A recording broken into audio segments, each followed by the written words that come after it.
नमस्कार, जनता लाइव देख रहे हैं आप और मैं हूं आपके साथ पूजा। लद्दाख से जो चिंगारी भड़की उसकी चर्चा देश भर में हो रही है, लेकिन उस चिंगारी की चपेट में आए सोनम वांगचुक और उन पर एनएसए लगा के जिस तरीके से उन्हें जेल की सलाखों के पीछे बीजेपी सरकार ने डाला है, उस पर भी सवाल उठ रहे हैं कि क्या सोनम वांगचुक जो अब तक सेना के लिए काम कर रहे थे, तमाम देश और देश के साथ साथ जो क्लाइमेट चेंज है उस पर एक एक्टिव आवाज़ बन के वो उभर रहे थे और उस पर काम कर रहे थे, वो एकाएक अचानक से एंटी नेशनल कैसे हो गए और उन्हें इन तमाम चीज़ों के लिए लद्दाख में जो कुछ हुआ उसका जिम्मेदार घोषित करके सलाखों के पीछे डाल दिया गया। तो इस वक्त हमारे साथ एडवोकेट मोहित शर्मा जी मौजूद हैं। उनसे समझने की कोशिश करते हैं कि जो ये नैरेटिव बनाया जा रहा है इसमें कितनी सच्चाई है और इस सबसे इतर सबसे बड़ा सवाल ये है कि इसका कितना बड़ा खामियाजा बीजेपी को भुगतना पड़ेगा, क्योंकि सोनम वांगचुक को लेकर जो जेन जीज हैं वो उन्हें एक आइडल के तौर पे देखते हैं, तमाम लोग उनकी बातों से इन्फ्लुएंस होते हैं, पिक्चरें बन चुकी हैं, उन पर किताबें लिखी जा चुकी हैं और ऐसे में जब उन पर एनएसए लगाया गया, कार्रवाई हो रही है, उन्हें अरेस्ट किया गया जिस तरीके से, उसका बीजेपी पर कितना गलत इम्पैक्ट पड़ेगा, उसे कितना नुकसान झेलना पड़ेगा, इसको भी समझने की कोशिश करते हैं। तो मोहित, सबसे पहले बहुत स्वागत है, एक लंबे अरसे के बाद हम मिल रहे हैं। जी, आपका और आपके तमाम दर्शकों को भी बहुत बहुत शुक्रिया। सबसे पहली चीज़ तो मैं आपको बताता हूँ, ये सुन के ना दिल को एक ठेस पहुंचती है कि सरहद पार से आई एक व्यक्ति सीमा हैदर, जिसको इस देश में देशभक्त करार दिया जाता है, वहीं इस देश के रहने वाले लोग जो आवाज उठाते हैं और दिखाते हैं, एक्सपोज करते हैं कि किस प्रकार से चाइना भारत देश की जमीनों को कैप्चर करने में लग रहा है, उनको इस देश में देशद्रोही ठहरा दिया जाता है। वो सोनम वांगचुक जिन्होंने इस देश की सेना के लिए कुछ ऐसे सोलर पैनल के कैंप बनाए जिससे इंडियन आर्मी को फायदा पहुंच सके, वो सोनम वांगचुक जिन्होंने पानी की समस्या को दूर करने का काम किया, वो सोनम वांगचुक मैं पूछना चाहता हूं, जिन सोनम वांगचुक ने देश के बच्चों को पढ़ाने का काम किया, उनको उनके फंडामेंटल राइट टू एजुकेशन से रूबरू कराया, वो देशद्रोही कैसे हो सकते हैं? दूसरी बात ये कि ये बात सोनम वांगचुक ने भी कही, पूरा देश ये बात कह रहा है कि आपने कहा कि उनके पास फॉरेन फंडिंग के आपने एलिगेशंस लगाए और तमाम चीजों के आपने उनके ऊपर एलिगेशंस लगाए, जिसमें आपने उनके ऊपर एनएसए यानी नेशनल सिक्योरिटी एक्ट आपने उनके ऊपर लगा दिया। मैं पूछना चाहता हूं कि आप मुझे ये बताइए कि मणिपुर में कौन सी फॉरेन फंडिंग हो रही है? मणिपुर पिछले कई महीनों से जल रहा है और कंटिन्यू अभी तक जल रहा है, मणिपुर की हिंसा जारी है। तो आप मुझे ये बताइए कि मणिपुर के अंदर कौन सी फॉरेन फंडिंग हो रही है, या कौन मणिपुर को फॉरेन फंडिंग कर रहा है जो मणिपुर जल रहा है? ये सबसे बड़ा सवाल है। दूसरी बात ये कि वो सोनम वांगचुक जिन्होंने लगातार सरकार से सवाल किया, और मैं आपको एक चीज बता दूं, पहले ये भाजपा के समर्थक थे, बीजेपी के समर्थक कार थे, और जब तक बीजेपी के समर्थक कार थे तब तक तो सोनम वांगचुक बहुत अच्छे व्यक्ति थे, बहुत समझदार व्यक्ति थे। 2019 में जब यूटी बनाया गया था तो उन्होंने बकायदा थैंक यू बोला था मोदी जी को, शुक्रिया अदा किया था। जब मोदी जी को उन्होंने थैंक यू बोला, शुक्रिया अदा बोला, तो अंधभक्तों को बड़ी खुशी पहुंची। उस वक्त पर तो ना तो मोदी, ना अमित शाह, ना गृह मंत्री, ना आईबी, ना इंटेलिजेंस, किसी ने भी उनको देशद्रोही साबित नहीं किया। लेकिन आज जब वो सरकार को एक्सपोज करने लगे, उन्होंने दिखाया कि चाइना हमारी जमीनों को खा रहा है, चाइना किस प्रकार से हमारे देश में धीरे धीरे आगे बढ़ता जा रहा है, किस प्रकार से हमारे देश को आज जो यूथ है, जो हमारे देश का नौजवान है, उसको शिक्षा से वंचित रखा जा रहा है। तो उन्होंने अपनी क्लासेस शुरू करी, बच्चों को फ्री में पढ़ाना शुरू किया, और सबसे बड़ी चीज इंडियन आर्मी से लेकर जो बर्फ के क्षेत्रों में जो पानी की समस्या होती है, जो बर्फ का स्तूप बनाकर उन्होंने पानी की समस्या को सुलझाने का काम किया। और आमिर खान ने भी उनसे प्रेरित होकर जो मूवी 3 इडियट्स बनाई। तो आप मुझे ये बताइए कि ऐसा व्यक्ति कैसे और किस तरीके से देशद्रोही हो सकता है, मुझे तो समझ में आ नहीं रहा। उनके पाकिस्तान में बकायदा उन्होंने समिट्स अटेंड किए हैं, उसकी वजह से उनके लिंक्स ढूंढे जा रहे हैं। मैं आपसे ये कह रहा हूँ, देश के प्रधानमंत्री तो पाकिस्तान जाके बिरयानी तक खा के आ गए, और आज जो हमारा जो क्रिकेट का मैच करा रहे हैं, ये देशभक्ति साबित कर रहा है हमारी। आप पाकिस्तान के साथ जो क्रिकेट खेल रहे हैं, ये हमारी देशभक्ति साबित कर रहा है क्या? फिर उसके बाद आप इस तरीके का नैरेटिव क्रिएट कर देते हैं कि हमने, हमारे प्लेयर्स हैं, उनसे हाथ नहीं मिलाए, ट्रॉफी नहीं ली। आप मैच खेल लिए तो सब कुछ हो गया, अब उसके बाद आप ये सब चीजें ड्रामा करें तो ये सब नहीं। आप मैच क्यों खेले, क्या सबसे बड़ा क्वेश्चन तो यहाँ खड़ा होता है। फिर दूसरी बात ये कपिल मिश्रा को पूरे देश ने हिंसा भड़काते हुए देखा, उनके ऊपर एनएसए क्यों नहीं लगा? वो कपिल मिश्रा जब आम आदमी पार्टी में थे तो खड़े होकर विधानसभा में प्रधानमंत्री और भाजपा को एक्सपोज करने में लगे हुए थे, ठीक है। लेकिन जैसे ही आम आदमी पार्टी में छोड़कर बीजेपी में आए तो मोदी जी से बड़ा कोई हीरो नहीं है, और भाजपा ने आज उनको मंत्री बना दिया। सवाल ये है जी कि पिछले 5 साल से लद्दाख में ये प्रोटेस्ट हो रहे थे, जी। लेकिन क्योंकि शांतिपूर्ण तरीके से हो रहे थे और प्रोटेस्ट भी नहीं था, उनका एक अपना मांग था, जो एक लंबी लिस्ट है उनकी, जी। 4 पॉइंट्स हैं उनके मेनली, लद्दाख लंबी को लिस्ट भी पूर्ण नहीं है राज्य को दर्जा बिल्कुल। देना, जी, जी, जी। अनुच्छेद 6 उनके लिए, वो उनके अलग पॉइंट्स हैं। जी। पर अब उसी को टारगेट किया जा रहा है कि सोनम वांगचुक जो है वो अपना राजनीतिक हित साधना चाह रहे थे, उनको मुख्यमंत्री बनना है, क्योंकि यूनियन टेरिटरी होते हुए तो लद्दाख को ज्यादा फायदे हैं, ज्यादा उनको फंड्स मिल रहे हैं, ऐसे में क्या करेंगे स्टेटहुड लेकर? मैं आपको एक चीज बता दूं, आपने कहा कि क्या कहते हैं उन्हें मुख्यमंत्री बनना है। हाँ। बिल्कुल, एक ऐसा व्यक्ति जो एजुकेशन को प्रमोट कर रहा है, हाँ। एक ऐसा व्यक्ति जो आर्मी के लिए सोच रहा है, हाँ। ऐसा व्यक्ति जो लद्दाख के लोगों के लिए और तमाम बर्फ के अंदर रहने वाले लोगों के लिए पानी की सुविधा की व्यवस्था कर रहा है, अगर ऐसा व्यक्ति पॉलिटिक्स में आ जाएगा तो आपत्ति क्या है?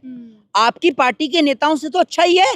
जो आपकी पार्टी के नेता गृह मंत्री तड़ीपार हैं, आपकी पार्टी के कुछ नेता रेपिस्ट हैं, कुछ के ऊपर क्रिमिनल केसेस चल रहे हैं, उनसे तो बेटर ही है, उनसे तो अच्छे ही है, बुरे तो नहीं है। तो मुझे एक बात समझ में नहीं आ रही, अगर वो व्यक्ति अपने लद्दाख की मांग को उठा रहा है और उसको विशेष राज्य का दर्जा देने की मांग कर रहा है, तो उसने गलत क्या कर दिया? अभी महाराष्ट्र में मराठाओं के आरक्षण की मांग चली, एक व्यक्ति अकेला अनशन पे बैठ जाता है, भूख हड़ताल पर बैठ जाता है, मराठाओं को आरक्षण मिल जाता है। तो अगर वो व्यक्ति लद्दाख के लोगों के लिए मांग कर रहा है तो आप उसको गलत कैसे ठहरा सकते हैं? भाई, आर्टिकल 19 हमें प्रोटेस्ट करने की आजादी देता है। हाँ। देश के प्रत्येक नागरिक को सरकार से अपनी डिमांड करने का राइट्स है, आप उससे वो राइट्स तो नहीं छीन सकते। जैसे ही ये आंदोलन हमने देखा, सड़कों पर लोग उतरे, बीजेपी का कार्यालय जलाया गया, जैसे ही शुरू हुआ, सबसे पहले एक प्रेस कॉन्फ्रेंस करते हैं संबित पात्रा और सारा इल्जाम डालते हैं कांग्रेस पे कि ये कांग्रेस ने करवाया है, राहुल गांधी ने जनजीज को भड़काया है, ये करवाया। जब वो मामला उनका नहीं चलता है, वहां से सारा चीज टर्न ओवर होकर उन पर आ जाता है, तो सारा का सारा जो जिम्मा है वो डाल दिया जाता है सोनम वांगचुक के सर और उन्हें अरेस्ट कर लिया जाता है अगले ही दिन। तो ये जो प्लांटिंग की जाती है कि ये मामला ये जिम्मेदार और उसे उठा के जेल में डाल दो, लेकिन सोनम वांगचुक के, आपको लगता है कि उन्होंने गलती कर दी एक ऐसे आदमी पर इल्जाम डाल के जो एक तो उनके खिलाफ नहीं गया, कभी बीजेपी के खिलाफ कभी उन्होंने कोई स्टेटमेंट नहीं दिया, और उनके जो काम है पिछले उसको देखते हुए क्या इस बार बीजेपी ने गलत आदमी से पंगा ले लिया है, गलती कर दी है कुछ? देखिए, मैं आपको एक चीज बताता हूँ, किसी भी व्यक्ति को नेता बनाने का काम जनता करती है, देश का लोकतंत्र करता है और प्रजातंत्र करती है। नो डाउट सोनम वांगचुक के साथ आज पूरा लद्दाख नहीं और पूरा इंडिया उनके साथ खड़ा हुआ है। और मैं आपको एक चीज बता दूं, लगातार सोशल मीडिया पे कंटिन्यू जो है वो पोस्ट सोनम वांगचुक के सपोर्ट में पोस्ट की जा रही हैं, बड़े बड़े तमाम लीडर्स और वो आईटी सेल के लोग जो एक नैरेटिव क्रिएट कर रहे हैं कि सोनम वांगचुक ने जो है वो एक ऐसा भाषण दिया, एक आक्रामक भाषण दिया जिससे जो है वहां पर दंगा भड़का। तो मैं छोटी सी बात पूछना चाहता हूँ, भाषण कहाँ है? वो भाषण पब्लिकली भी तो आना चाहिए, या वो भाषण सिर्फ भाजपा और उनके आईटी सेल के लोग सुन रहे हैं? वो भाषण पब्लिकली आए कि सोनम वांगचुक ने आखिर ऐसा कौन सा स्टेटमेंट पब्लिकली है, उनका क्या कर लिया? कपिल मिश्रा का तो भाषण मैं आपको बता दूं, कपिल मिश्रा का भाषण पब्लिकली है और तमाम लोगों का भाषण पब्लिकली है। एक्चुअल में क्या है कि सोनम वांगचुक सिर्फ इस देश की आवाज को उठाने का काम कर रहे थे और जल्द ही सोनम वांगचुक भारतीय जनता पार्टी को एक्सपोज कर देते और पूरे देश को दिखा देते कि चाइना कितनी जमीन पर इंडिया की कितनी जमीन को कैप्चर करके बैठा है। और सबसे बड़ी चीज, भाजपा जिस मुद्दे पर काम कर रही है उसमें सोनम वांगचुक उनको नाकाम कर रहे थे। सोनम वांगचुक क्या कर रहे थे? सोनम वांगचुक बच्चों को पढ़ा रहे थे, जबकि बीजेपी एजुकेशन के अगेंस्ट है, एजुकेशन और कॉन्स्टिट्यूशन के बीजेपी बिल्कुल अगेंस्ट है। अपनी गिरफ्तारी से पहले सोनम वांगचुक ने कई इंटरव्यूज दिए और उसमें उन्होंने कहा था कि मुझे कोई दिक्कत नहीं अगर वो मुझे जेल में डाल देते हैं, बल्कि मैं खुश हूँ क्योंकि अगर मैं जेल में जाऊंगा तो मेरी आवाज ज्यादा मजबूती से बुलंद होगी और सब लोग सुनेंगे। तो क्या अब वही हो रहा है? उनकी बात जो थी वो सच निकली? बिल्कुल निश्चित तौर पर। जिस तरीके से भगत सिंह की सोच थी कि अगर मैं फांसी का फंदा छोड़ दूंगा तो शायद ये देश आजाद नहीं हो पाएगा, लेकिन अगर मैं इस देश के लिए फांसी का फंदा चूमूंगा तो देश में एक इनकलाब की चिंगारी गूंजेगी। वही सोच उनसे मिलती जुलती सोच सोनम वांगचुक की थी। और सोनम वांगचुक पहले भी इस बात को कह चुके थे कि सरकार उनको अरेस्ट करने की तैयारी में है, सरकार उनको कभी भी गिरफ्तार कर सकती है और कम से कम 2 साल के लिए सरकार उनको अंदर डालने की तैयारी में। ये बात वो पहले ही कह चुके थे। जी। तो इस देश में जब भी कोई इस तरीके का व्यक्ति और इतना पढ़ा लिखा, इतना समझदार व्यक्ति जब भी कुछ करने की कोशिश करता है, क्या दिक्कत है? बीजेपी को क्या प्रॉब्लम है ऐसे लोगों से? एक्चुअल में क्या है कि पढ़े लिखे लोग तो जेल की सलाखों के पीछे हैं, अनपढ़ी तो सत्ता में बैठे हैं। पढ़े लिखों में चाहे आप उमर खालिद को ले लीजिए और तमाम लोगों को ले लीजिए, आज वो सलाखों के पीछे हैं, लेकिन अनपढ़, जाहिल और गवार लोग जो हैं वो सत्ता का सुख भोग रहे हैं। नरेंद्र मोदी जो बिना टेलीप्रॉम्प्टर के बोल नहीं पाते, भले ही आप उनकी हजारों लाखों डिग्रियां बता दें कि मोदी जी ने एंटायर पॉलिटिकल साइंस से एमए कर रखा है या इतनी पढ़ाई करी है, लेकिन आज तक किसी ने भी नहीं देखा है। बड़ी बात यह है कि आप भी एक स्टूडेंट रही होंगी, मैं भी एक स्टूडेंट रहा हूँ, और सबसे बड़ी चीज ये है कि जितने भी स्टूडेंट्स हैं उनका कोई ना कोई क्लासमेट बैचमेट कोई ना कोई मिलता है, मोदी जी एकमात्र। और इनका तो नाम गिनीज वर्ल्ड रिकॉर्ड में दर्ज हो जाना चाहिए भाई। इनके साथ का स्कूल से लेकर कॉलेज तक कोई भी इनके साथ का क्लासमेट बैचमेट नहीं मिलता। मुझे लगता है सारे के सारे मर गए, मोदी जी अकेले अमर संजीवनी खा के आए। वो जो समुद्र मंथन हुआ था, जो अमृत निकला था ना, वो सारा मुझे लगता है मोदी जी पी गए, क्योंकि भक्त तो इन्हें बताते हैं भगवान है। खुद भी तो सारा कहते वो हैं खुद ही पी कि गए। नॉर्मल तो हो नहीं सकता, मैं अवतरित ही हूँ। बिल्कुल, एक ऐसा व्यक्ति जो नाले से गैस निकाल रहा है और उसके बाद देश में 800-900 रुपए का सिलेंडर बिक रहा है, वो आम आदमी तो हो नहीं सकता।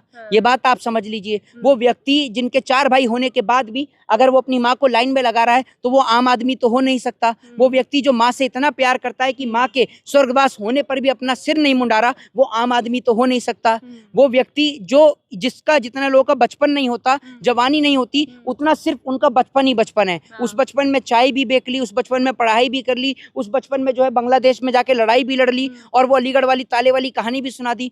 तो झूठ बोलना कोई मोदी जी से सीखे। और देश के तमाम लोगों से कहना चाहता हूँ जो इस देश के अंदर मोदी जी को फॉलो अप करते हैं या नेता बनना चाहते हैं, तो झूठ बोलने की कला वो मोदी जी से सीखे। मोदी जी से बड़ा झूठ बोलने में कोई कलाकार नहीं है, क्योंकि मोदी जी इतनी एकाग्रता के साथ झूठ बोलते हैं कि देश के अंदर झूठे वादे करना कोई इनसे सीखे। 15 लाख से लेकर 2 करोड़ रोजगार से लेकर हवाई चप्पल से लेकर हवाई यात्रा तक का सफर, और बुलेट ट्रेन से लेकर गरीबों को उनकी आय दुगनी करने तक के सपने, सारे झूठे सपने सिर्फ मोदी जी दिखा सकते हैं। एक वो थे ना मुंगेरी लाल के हसीन सपने, तो नरेंद्र मोदी जी के हसीन सपने देखिए और उसी में जीते रहिए। जय हिंद, जय संविधान। चलिए, बहुत शुक्रिया।